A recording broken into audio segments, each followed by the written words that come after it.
Prendre soin des chats abandonnés ou errants, c'est l'enjeu de l'association ERA. Créée en décembre 2014, elle a accueilli près de 1000 chats par an et ce chiffre est en constante augmentation. Depuis 4 ans, l'association travaille avec environ 200 familles d'accueil. Elles permettent de prendre en charge les félins et de sociabiliser certains d'entre eux au caractère parfois sauvage. Fanny et son équipe veillent chaque jour sur leurs petits protégés et leur prodiguent les premiers soins. On recueille tout type de chat, donc ça peut être du chat sauvage dont l'enjeu c'est de le stériliser et de le relâcher sur site s'il n'est pas socialisable.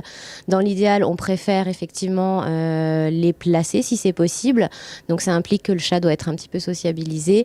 Évidemment, quand ils arrivent, on ne sait pas, on prend le chat tel qu'il est, donc des fois il y a des soins, parfois pas. Dans tous les cas, l'association se charge de faire la vaccination, l'identification par puce électronique, le test leucosida et la stérilisation, puisque l'enjeu effectivement est de réduire la population féline qui devient problématique actuellement. Depuis peu, l'association a pu ouvrir son premier refuge félin. Il peut accueillir près de 50 chats qui resteront de passage entre quelques jours à 2 semaines au maximum.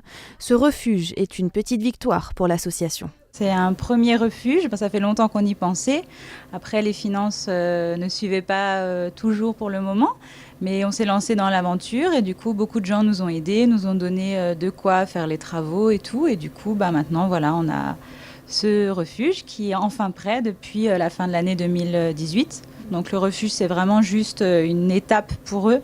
Le but, c'est de trouver des familles d'accueil qui veulent bien récupérer les chats chez eux en attendant qu'ils soient adoptés ou en attendant que les chatons soient grands. Voilà, c'est quand même mieux pour eux et mieux pour les adoptants quand ils vont les voir dans des vraies familles plutôt que venir les voir en cage.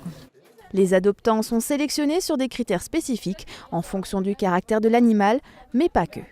On va surtout regarder quand il y a une demande d'adoption si l'univers des adoptants correspond à l'univers souhaité par le chat. Par exemple, un chat qui a besoin de sortir, il est évident qu'on va rechercher une famille qui vivra en maison avec possibilité de sortir sans être au milieu d'une route principale.